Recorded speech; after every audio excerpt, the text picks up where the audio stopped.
এ যেন জোর করে চাপানো এক দুর্ভিক্ষ।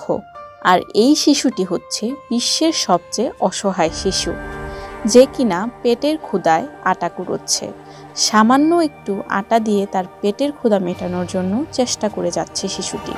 কিন্তু প্রায় 2 বছর আগেও শিশুটি হয়তো মা বাবার সাথে একসাথে বসে খাবার খেত, কখনো বা না খাওয়ার পায়তারা করত। কিন্তু আজ কি করুণ পরিণতি গাজার।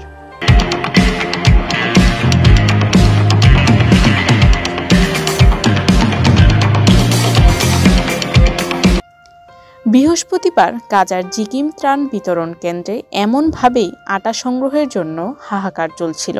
সামান্য পরিমাণ আটা পেতেও মানুষের মধ্যে চলছিল অসম্ভব সংগ্রাম। 2 পা হারানো ইব্রাহিম বলেন, এই সাহায্য আনতে গিয়ে আমি মরেও যেতে পারতাম।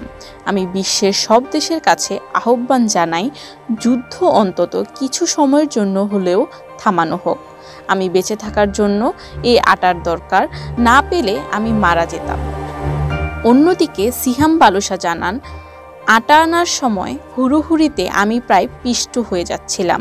আমার বাচ্চারা আমার জন্য অপেক্ষা করছে, আর আমাকে আটা নিয়ে ফিরতে দেখে তারা খুশি হবে। আমরা 6 জনের পরিবার।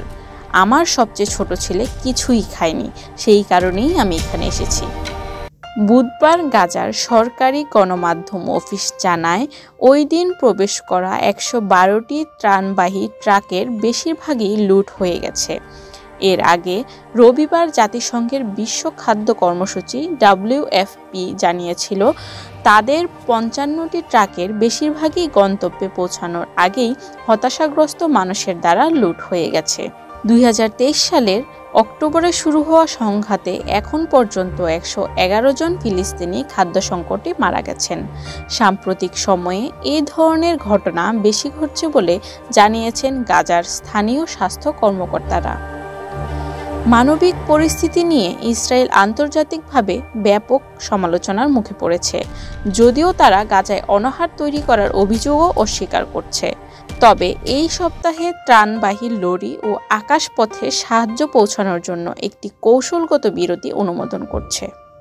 এই সংঘাত শুরু হয় 2023 সালের 7 অক্টোবর, যখন হামাস আকস্মিক হামলা চালায়।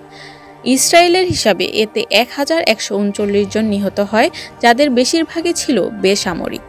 প্রতিশোধ হিসেবে ইসরায়েল বিমান হামলা ও স্থল অভিযানে নামে, যার ফলে ফিলিস্তিনি পক্ষের হিসাবে 60,000-এর বেশি মানুষ নিহত হয়। এতক্ষণ আপনাদের সাথে ছিলাম আমি তানজিনা তাহরিন। সর্বশেষ সংবাদ জানতে চোখ রাখুন news24bd.net এর ফেসবুক পেজ ও ইউটিউব চ্যানেলে। ধন্যবাদ।